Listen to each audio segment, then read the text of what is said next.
back up yesterday's excellent day they had, and Alistair Cook almost single-handedly has done that. 2-4-4 not out, batted for over 10 hours. It's an incredible achievement from him, and he's got England into a brilliant position to win this Test match, more importantly. Jeffrey talked about whether this might even be his best ever Test innings. I know the Ashes have gone, but just for him personally, I think this will mean a lot more than a lot of the other hundreds before, because of where he was and people down. The fact that people were doubting whether he wanted it, whether he had the desire, I don't think he enjoyed that at all. And he's gone out there and he's proven a lot of people wrong. I'm not saying you, I'm not saying any of us down here, but there were people out there doubting whether he had the fire, whether left he was in his bothered. belly. Exactly, and that was getting to him. And I knew that he really wanted to go out there and prove people wrong, and he's really done that. It's very hard to come from when your technique is being exposed, which it was pretty poor. It's very hard. Yeah, no, absolutely. 244 not out, of course, in this match, chasing his best ever, which is obviously that 294 against India. He is one past the big score he got in the summer against the West Indies at Edgbaston and Pakistan and Abu Dhabi. Also a massive knock for him, but you talked about his stubbornness as well, Swanee, didn't you? Whether he felt the sting of other people doubting him, he, I guess, within himself would like to show that he's still a batsman. Well, yeah, and that impressed me most yesterday about his 100. There was definite relief when he got it, but today that was out of the question now. Today was all about going on and getting that massive 100 that Jeffrey talked about at the start. He was the man who had to do it for England, and he's absolutely delivered. He's got another 140 runs today and put England in a position to potentially win this Test match. It's not going to be easy on that pitch. No. To get anybody out on that pitch, England will have to bowl really well. But with a bit of support from Stuart Broad and, that stubborn streak that absolutely courses through Alistair Cook's veins even, he's put England in a very strong position.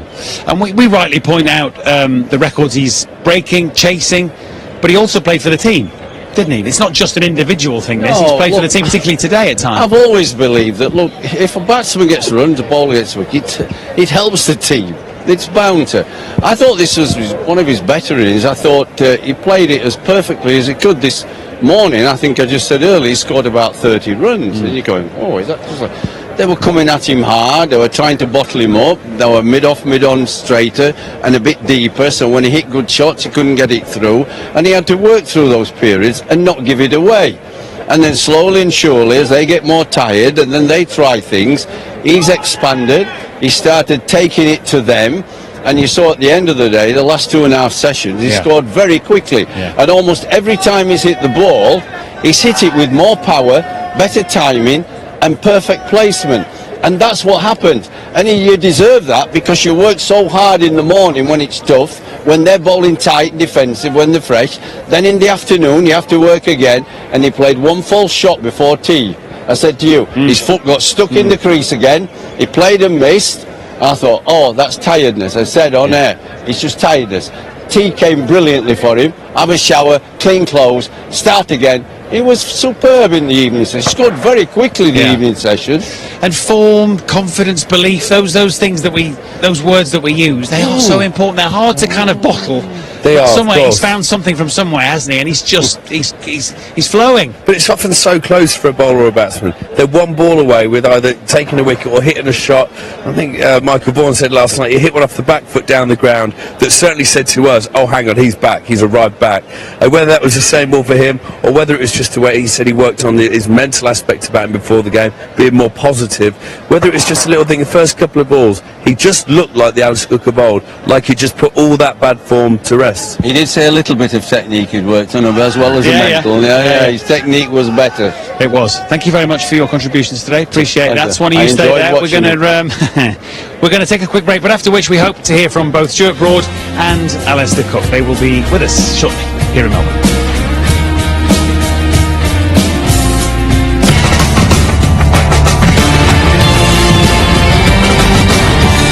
Alistair and Brody. Well played. Well done, mate. Alistair, well done, mate. Thank you. Well done. Lots of handshakes. Let's have a bit of a chat. Let's start with you, mate, because I don't know, relief, happiness. You pick your own words. How do you feel?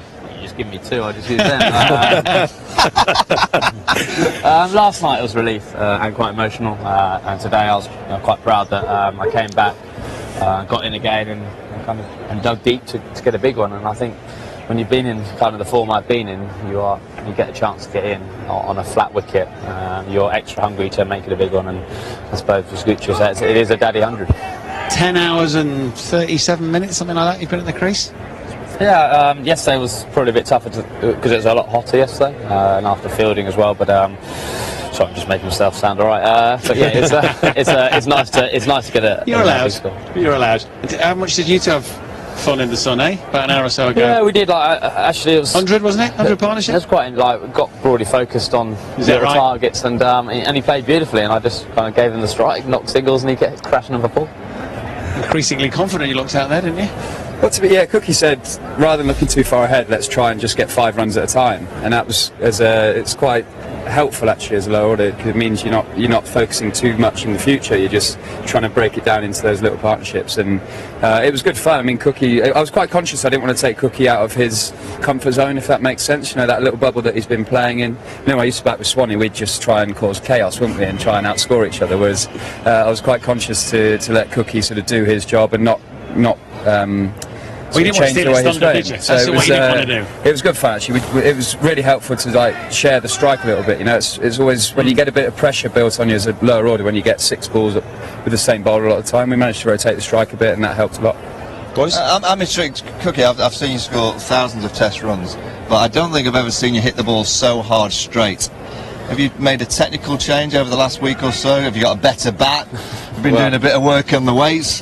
How come the ball was coming off the bat so hard straight down the ground? I just think it's one of those things in one of those days, one of those 10 hours where I'll look back and go, yeah, things were working well. And my batting is quite a lot of moving parts to it, and I think the first 3, actually all tour, I've been struggling to get that rhythm of batting, if I'm brutally honest. And yeah, and as I said over there, I was actually a bit embarrassed by my performance, but at least today that, you know, I've gone on and got a big one. But it is, yeah, like it's never going to be pretty, my batting, but sometimes it's effective. Is it the foot movement, or is it a head movement that gets you in those better positions? I think it's just everything. It's just that timing of the rhythm. And I don't think my feet are in any different place. It's just that maybe the movement back into the ball is all in kind of one movement, and my hands come through at the right time. If they're just, you know, a lot of maybe the first 3 games, I reckon I was hitting the ball in the inside half, quite a long way out ahead of me myself. Today, I reckon I come a little bit more. But I wish I could do that all the time. It's just one of those things that happens naturally. Well, that's got a bit technical for me, inside half and all that, so I'll just ask you plain and simple, 4 wickets or 60 odd runs, what have you enjoyed the most, honestly? Well, the job is wickets, really, isn't it? So I think that first innings, creating the pressure the way we did, I think bowling Australia out for 300 odd is pretty special. But, it is. Look who you've gone past in terms of run scores. You've just gone past Brian Lara in the last 20 minutes. Yeah. That's not bad. I feel a bit sorry for him. You are the Bedford Lara anyway, you've always been called that, sure. The Bedford Lara? No, it's only the Burnley one. Yeah, well, Jesus, that's quite special, isn't it? Oh, yeah. So, yeah, and I'll say, go to bed tonight and be quite proud of, you know, those stats, I suppose. Yeah. Listen, we've got more. That's why I don't. No, we want to. He hates stats, We but he want does. to. Look at those. Highest individual scores in a test match of the MCG. Look at the company you're keeping there. Yeah, it's been one of those good days, isn't it? I mean, there's been enough bad days. Some days you're the pigeon, some days you're a statue, aren't they? So, This is the 4th time, Cookie, that you've batted over 10 hours in a knock. I don't know if you know that. I just can't believe how official you sound. Well, how official, but you look a lot more tired these days when you get there. How is the body? My body's fine. Yeah? My body's absolutely fine, yeah. Good. Yeah. So, I don't know, where's this all come from? Was it that bowling on the second session of day 1? Just something? Just a bit of life, bit of belief, bit of discomfort for them? Yeah, I mean, I think actually that morning of day 2 really got us moving. I mean, we had a little bit of luck, which I think you need in cricket, a few chop-ons, but we came off as a group thinking that we'd done an excellent job there. We thought that Australia were maybe a bit under par, and there was a real determination within the batting group, like, come on, we can go past them here, we can get some pressure. I mentioned last night, I think your biggest pressure as a bowler, your biggest attribute as a bowling unit on here is scoreboard pressure and reverse swing, and we'll go into tomorrow certainly with some sort of scoreboard pressure and searching for some reverse swing. Brody, how hard is it as a tail ender to sit and watch and know exactly what you're going to receive when you get out there? You know you're going to get a barrage. How hard is that as a tail ender to kind of know what you're going to get and then cope with it once you're out there? Yeah, it depends on the pitch a little bit. I mean, this pitch is really slow, so it's a little bit easier to deal with. The other pitches have been kissing on a little bit bit better. So, look, the Australians have had a clear plan. They set sort of a field right behind the wicket keeper, third man, fine leg men in and bowl short, and that's really worked for them. And they've got the pace to do that, and it's been tricky. But look, you've got to find a way to deal with that. And my way, I got hit in the throat early on today, and I thought, right, stuff that. I'm just going to have a bit of a. Imagine why you thought that. Yeah. Listen, before we let you go, I think just gone past 150 Test matches, obviously 273 Test innings. How good's this one? Where does it rank? Well, I think last night it ranked right up there, just because of the way I felt going into the game, and kind of feeling about last chance saloon really. So it's, I think, you know, when you're in those positions, to be able to say you dug yourself out of them, you can be quite proud of that. So that's why last night I enjoyed my Corona, even though I'm probably not allowed to say that you on can the say ECB. that. You can say You're very humble in everything that you do and say, but how do you do that? How do you clear your head to go out and play an innings like that? Well, I don't think you do clear your head, because I think those doubts are always there. I can't just say, oh, I just put them to the back of my mind. They are there, and they've been beating me up for 4 or 5 weeks because I haven't been playing very well. But, you know, you just got to keep believing, and I suppose you listen to them and they annoy you, and you take them with you every single day. But there is some inner confidence in me that I've done it before and I can do it again. And while I'm still hungry to do it again, you know, that's why I think I can. That's true of both of you, isn't it? Listen, people at home have woken up with a smile on their face. You can go to bed with a smile on yours, possibly with a cold drink. I'll let you know. Well done, boys. Thank you very much. Well done, guys. Appreciate it, Stu. Well done. Thank you. Well done, Alistair. Thank you. Well done, mate. Excellent stuff from the batter and the bowler from an England point of view. In the midst of the handshakes, let's get an Aussie perspective. The coach, Darren Lehman, with Ali Mitchell.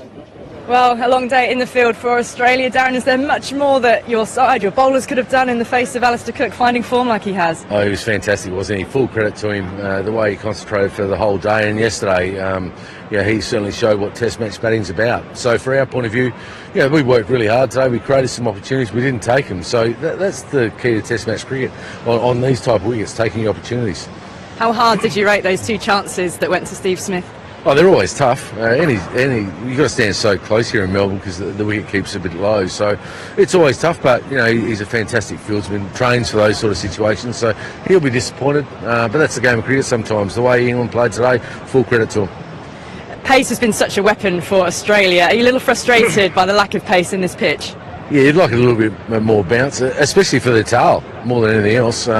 If we have pace and bounce for the tail, then, they don't get the scores they get at the back end. But look, full credit to them. They played really well. All their batters, Broad played well, Wokes, Ali, they all chimed in at different stages. I thought Root looked in really good form and really just batted around Alistair Cook, who was absolute superstar. Are you very much feeling that you're missing Mitchell Starc? Oh, you always miss bowlers of that calibre, but end of the day, it gives someone else an opportunity. So we can't do much about injuries and how they come about. It's more of a case, obviously, we were lucky enough to get the series done and dusted in Perth, and he was sort of touch and go. So take the cautious option and make sure he's right for Sydney. Talking about players being right, it's a bit of sickness going through the camp. What's been happening? Yeah, someone's been cooking dodgy curry. I think that's me. I'm a terrible cook, so look, they'll be fine. They're ready to play for their country, and we can't use that as an excuse. And no sense of Australia taking their foot off the gas with the fact that the Ashes have already been secured? No, we're a little bit disappointed with yesterday's play, though, to be perfectly honest. I thought we fought really hard on day one. And the wicket, 3 for 244, you'd hope you get a big score from there. We obviously got to the stage where we lost 7 for 67, which isn't good enough. We know we've got to be better than that. We've got to make sure instead of getting 327, we're 427, and it's a different scenario now that, they haven't got as many as they've got. So we've got some work to do now. Well, stay away from those curries. Darren, thank you very much. Thanks very much. Well, clearly our cook's better than theirs. Michael Slater, welcome along. No, my tummy's okay, actually. I didn't eat with them. Yeah, they don't invite me anymore. Are we getting a bit carried away, or are we entitled to this? I think you're entitled to it. I think it's been a really good rallying of the troops, and I think we've seen some spirit, we've seen pride, we've seen brilliance from an experienced campaigner in Alistair Cook, and I'm thrilled for him because I don't like seeing champions, and I know I'm an Aussie, but I don't like seeing champions get criticised when they've got 11,500 runs and they've proven time and time again that they are a champion, and you don't write them off, and we've just seen proof of that.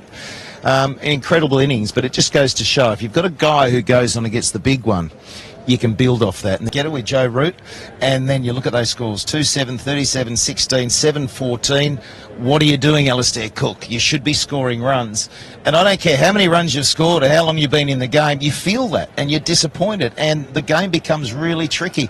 The interview I had with him this morning, he said, look, I was having doubts about my ability at 33 years of age. Right.